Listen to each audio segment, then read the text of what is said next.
Hi Leo, ano nga bang payo ang kailangan mong marinig bago pa man matapos ang taong ito? 2024, hingi lang po tayo ng ilang mensaheng gabay para sa inyo.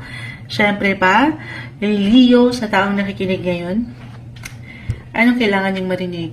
Sa taong makakapakinig nito, Leo, bago pa man matapos ang 2024, anong kailangan mensaheng gabay ang yung kailangan. Puro kailangang marinig si Moonchild. Tayo po ay live na live sa ating YT. Babalikan ko kayo guys after nito. Leo, sa pagtatapos ng taong ito, anong kailangan mong marinig na payo? Message?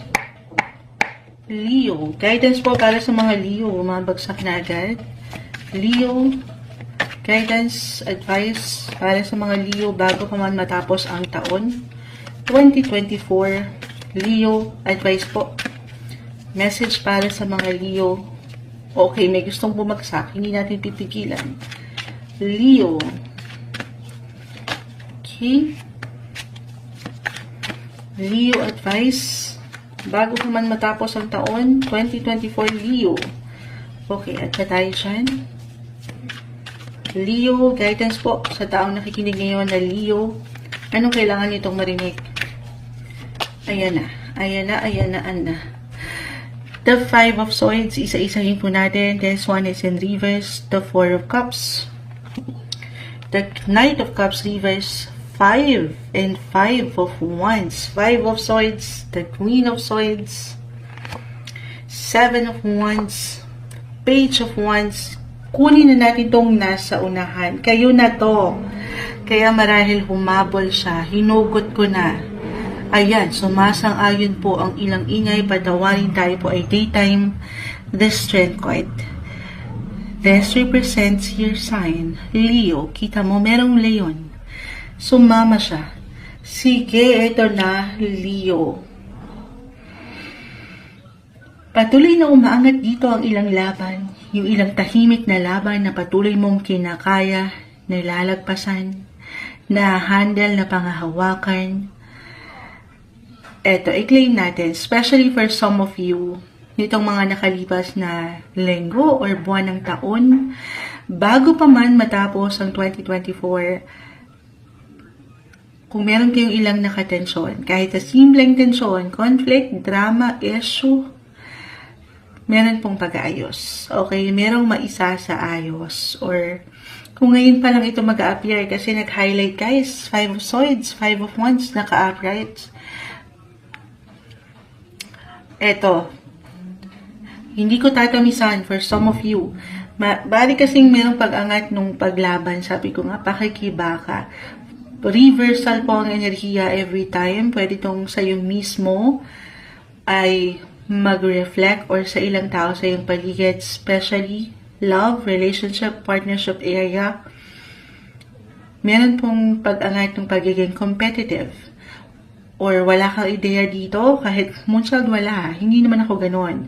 Maring merong ilang challenge lang, or nagiging challenging ka sa ilang taong ito, sa iyong trabaho, sa iyong ginagawa, or sa relasyon. Why I'm getting a message na, ito, life in general, tayo ay general reading, kahit pa pare-pareho kayo guys, Leo, ng sign, ang bawat isa po ay magkakaiba. Depende kung saan nag-highlight ngayon, or nag-iwan kayo ng prioridad. Pero, I feel dito na yung strength, ayan, the strength card, kayo na to. Umaangat ka, okay, nakakita ka, may lakas sa'yo, hindi mo pa man yan ma-realize. Lagi kang yung public image mo, work-wise or sa relationship, lagi kang popular, hindi mo pa man yan ma-realize. Ang hirap mong hindi makita, lagi kang napupuna, nag-iingat ka as a fire sign. And this time, expect mo na mas magiging, mas aangat ka. Eto, sabi ko nga, walang katamis-tamis. Kasi baka ito yung nakikita ng ibang tao sa'yo. It could be positive or negative. Na, tinitake ka lang naman nila as a challenge. Kasi ni-inspire lang sila sa'yo. Or, kasi hindi naman natin mapiplease ang ilang tao sa ating paligid. Itong challenge na ito, ay nakikita ka pala nila bilang isang kompetisyon. Okay? Kasi nga, ang galing mo. Umaangat ka.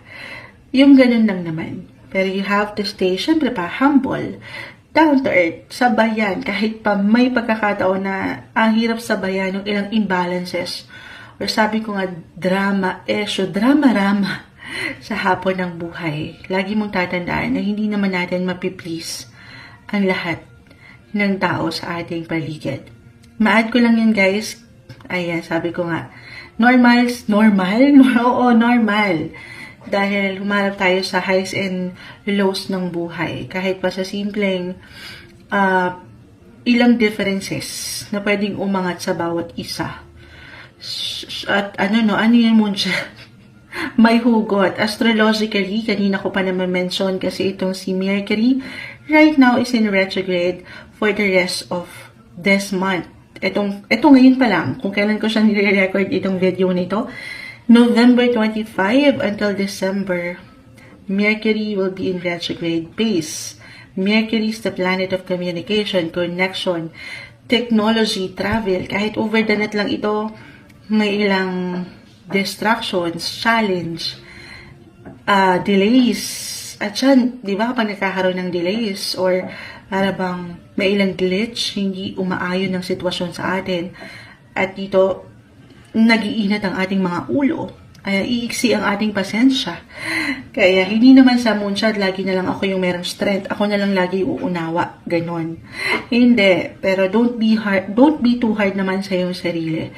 Na, kumbaga, focus ka na lang dito sa patuloy mong iniiwanan ng protection. Actually, bago pa man matapos ang 2024 Leo, ito yung best time para maging bukas ka sa ilang possibility ng connection or reconnection. Sabi ko nga may pag-ayos even reconciliation.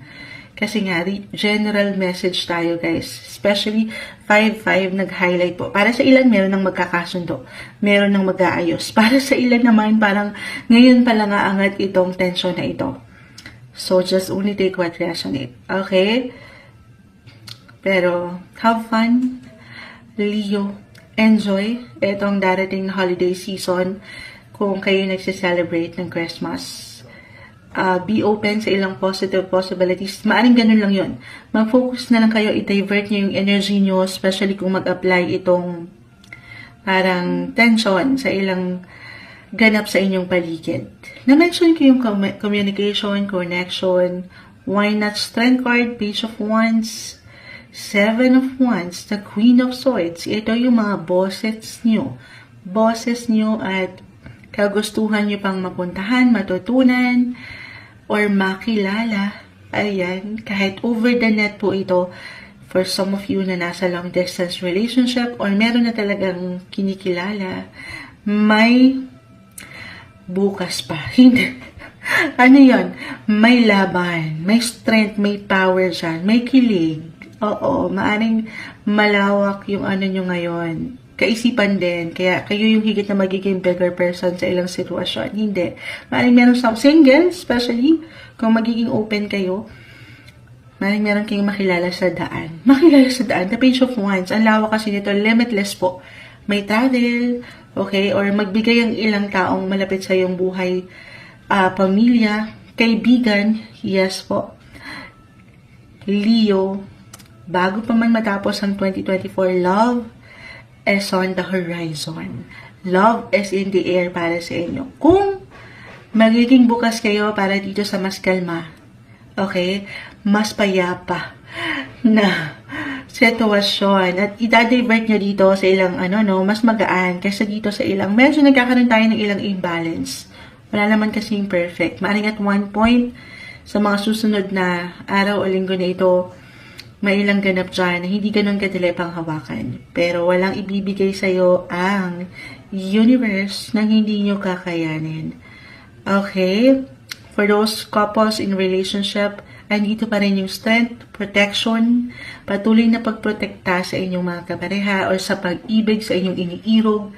Gamitin nyo ang inyong patuloy na boses at yung pag-action. Siyempre pa, try something new, something different, lalo pa kung matagal na rin kayo at pinagtibay na kayo ng ilang pagkakataon. Be playful, try something, yung approach nyo, kumbaga, para lang alam mo yun, ma-refresh. Spice up, dagdagan ng spice ang inyong, lalo ngayon, magpapasko, para hindi man lamig ang inyong mga partner. Yun lang naman, I see happiness and enjoyment. Divert your energy sa mas positive. Ito yung payo na umaangat para sa inyo bago pa man matapos ang taon 2024, Leo.